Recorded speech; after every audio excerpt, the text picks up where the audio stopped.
फटाक 30 सेकंड में हर खबर आप तक। डाउनलोड कीजिए तक ऐप, लिंक डिस्क्रिप्शन में। नमस्कार, मैं हूं आलोक जोशी और आप देख रहे हैं बिज अड्डा। रिजर्व बैंक ने एक कदम आगे दो कदम पीछे का एक और नमूना दिखा दिया है।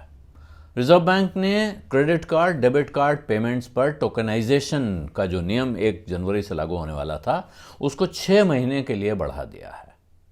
और वजह बिल्कुल साफ है।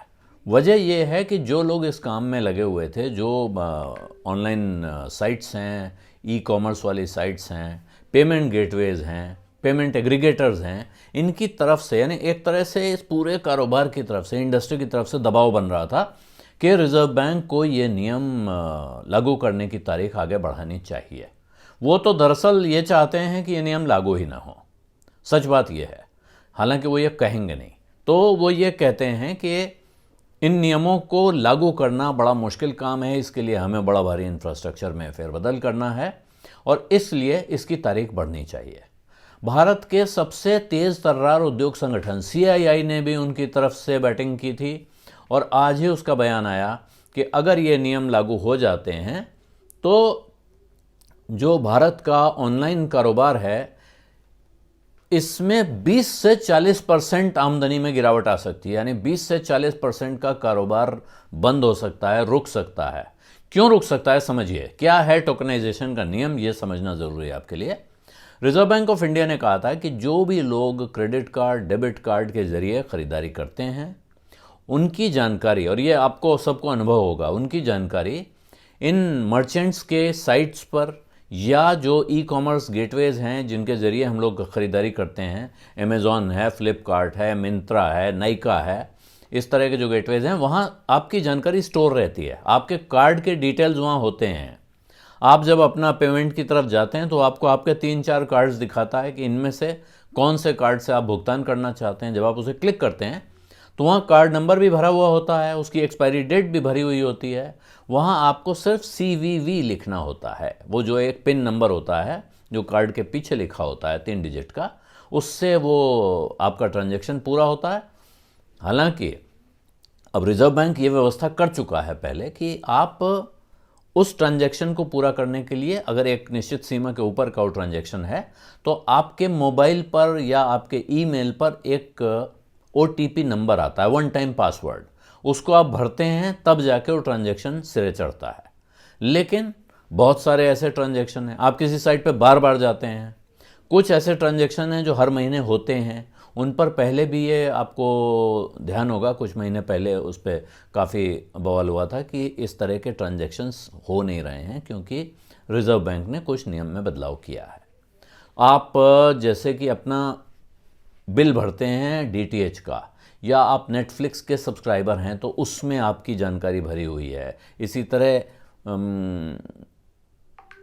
किसी आप टिकट खरीदते हैं बुक माई शो से, उनके साइट पे आपकी जानकारी है। आप किसी बड़े मर्चेंट से, आजकल तो ज़्यादातर मर्चेंट्स की भी ऑनलाइन साइट्स हो गई हैं, क्रोमा की है, ज़ारा की है, मार्क्स एंड स्पेंसर की है, तमाम बड़े मर्चेंट्स ने अपनी साइट खोल रखी हैं, तो उनमें भी आप जानकारी भरते हैं। तो रिजर्व बैंक का ये कहना है कि ये इन मर्चेंट्स के पास भी, और इनसे ज़्यादा जिनको वो इंटरमीडियरी कह रहे हैं, बिचौलिए कह रहे हैं, जो ई कॉमर्स प्लेटफॉर्म हैं या जो पेमेंट गेटवे या पेमेंट एग्रीगेटर हैं, जो जिनके ज़रिए सिर्फ भुगतान होता है, ये वाली साइट्स के पास, क्योंकि बहुत सारे लोगों की बहुत सारी जानकारी जमा होती है। एक तो आपकी जानकारी है वहाँ, दूसरा रिजर्व बैंक को ये लगता है कि आपने इधर से पेमेंट कर दिया। एक तो होता है कैश ऑन डिलीवरी, उसमें तो कोई समस्या नहीं है, लेकिन उसके साथ अब नया चला है payment on delivery, online payment भी आप डिलीवरी के समय करते हैं, वहाँ भी समस्या नहीं है। समस्या कहाँ है? जब आप भुगतान पहले कर देते हैं, सामान बाद में आता है। रिजर्व बैंक का कहना है कि ऐसे में सामान आने और पैसा जाने के बीच में जो वक्त होता है, इस वक्त में कुछ समय बाद जब आप भुगतान कर देते हैं, ये भुगतान गया इंटरमीडियरी के पास, यानी उस पेमेंट गेटवे के पास या पेमेंट एग्रीगेटर के पास, फिर उसने आपका ऑर्डर आगे बढ़ाया या उसने आपका ऑर्डर आगे पहले बढ़ा दिया था, पैसा बाद में बढ़ाया, तो एक समय है, वो 3 दिन कम से कम और उससे ज़्यादा भी हो सकता है, जिस वक्त तक ये पैसा उस एग्रीगेटर के पास या उस गेटवे के पास रहता है, ग्राहक की जेब से निकल गया है, व्यापारी की जेब तक पहुंचा नहीं है। इस बीच में वो झूल रहा है पैसा, और इससे एक वल्नरेबिलिटी लगती है रिजर्व बैंक को कि ये पैसा, मान लीजिए बहुत सारे लोगों का बहुत सारा पैसा अगर इस तरह से कहीं फंस गया, डूब गया, तो फिर कौन भुगतेगा। तो उसके काफ़ी सख्त नियम उन्होंने बनाए हैं, कौन पेमेंट एग्रीगेटर होगा, कौन पेमेंट गेटवे होगा, उसकी नेटवर्थ कैसे होगी, वो अपनी परमिशन कैसे लेगा, ये काम किया। लेकिन दूसरा काम उनका कहना है, अगर पैसा तो चलिए जितना था आपने दिया और चला गया, लेकिन अगर आपकी जानकारी, आपके क्रेडिट कार्ड का डिटेल, आपके बैंक अकाउंट का डिटेल उनके पास रहा और उनका डेटाबेस कॉम्प्रोमाइज हो गया, लीक हो गया, किसी ने हैक कर लिया, तो इतने सारे ग्राहकों की इतनी जानकारी किसी एक गलत हाथ में पड़ सकती है, जो फिर उसका गलत इस्तेमाल कर सकता है। गलत इस्तेमाल तरह तरह से हो सकता है आपके क्रेडिट कार्ड की जानकारी का, आपको पता ही है। तो रिजर्व बैंक ने मैंडेट ये किया है कि अब आप, यानी कोई भी ये जो मीडिएटर हैं या जो फाइनल सेलर हैं यानी मर्चेंट भी, इन दोनों में से कोई भी आपके क्रेडिट कार्ड की जानकारी अपने सर्वर पर स्टोर करके नहीं रख सकता है।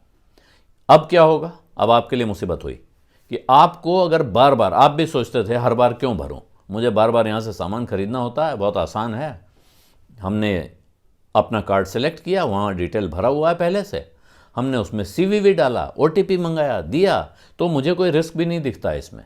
लेकिन रिजर्व बैंक को रिस्क दिखता है, उसको लगता है कि ये चीज़ आपके लिए खतरा खड़ा कर सकती है, इसलिए उसने कहा कि अब ये कहीं किसी के पास ये जानकारी सेव नहीं रहेगी।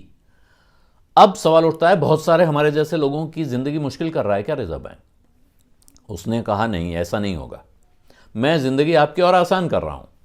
अब आपको अपना क्रेडिट कार्ड डिटेल देने की ज़रूरत नहीं है। आपका जो क्रेडिट कार्ड इशूअर है वो आपके पेमेंट को टोकनाइज कर सकता है। टोकनाइज करने का अर्थ है कि आप अपने कार्ड का डिटेल देंगे और वो उसके सामने एक टोकन इशू कर देगा। ये एक वर्चुअल टोकन होगा, अलग अलग मर्चेंट के लिए अलग अलग टोकन इशू होंगे। अब आपको सिर्फ अपना टोकन उधर बढ़ाना है। उस टोकन को ऑनलाइन कैसे बढ़ाया जाएगा इसका डिटेल आपके सामने आ जाएगा जैसे ही टोकनाइजेशन लागू होने लगेगा। ये टोकन एक आदमी को, जिसने, आपने ये टोकन अगर किसी एक को दिया है और वो टोकन किसी दूसरे के हाथ में पड़ जाए और वो सोचे कि उसका गलत इस्तेमाल कर ले, तो वो नहीं कर पाएगा, क्योंकि उस टोकन की दरअसल और कोई वैल्यू है नहीं। वो टोकन उसी आदमी के काम का है जिसके हाथ में गया हुआ है, क्योंकि उसके लिए वो टोकन अप्रूव हुआ है। और उस टोकन को भी इशू करते समय वन टाइम पासवर्ड या 2 फैक्टर वेरिफिकेशन के किसी दूसरे तरीके से इशू किया जाएगा। इससे क्या होगा कि जो मर्चेंट है या इंटरमीडियरी है, उसकी साइट पे, उसके ऐप पे अगर आपका कुछ सेव है तो वो टोकन सेव है। वो टोकन आपके और उसके बीच में रिश्ता बना देता है, लेकिन वही टोकन किसी और के और आपके बीच में रिश्ता नहीं बनाएगा।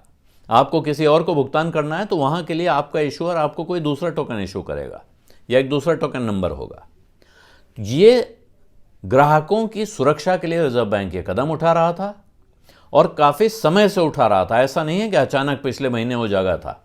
वो 1.5-2 साल से ऊपर समय हो चुका है जब से वो इस दिशा में काम कर रहा था, और कई सर्कुलर आ चुके हैं। अगर आप उसकी बारीकी में जाएंगे तो पता चलेगा। आखिर में उसने ये तारीख दी थी, लेकिन अब दबाव में आकर उसने ये तारीख भी आगे बढ़ा दी है।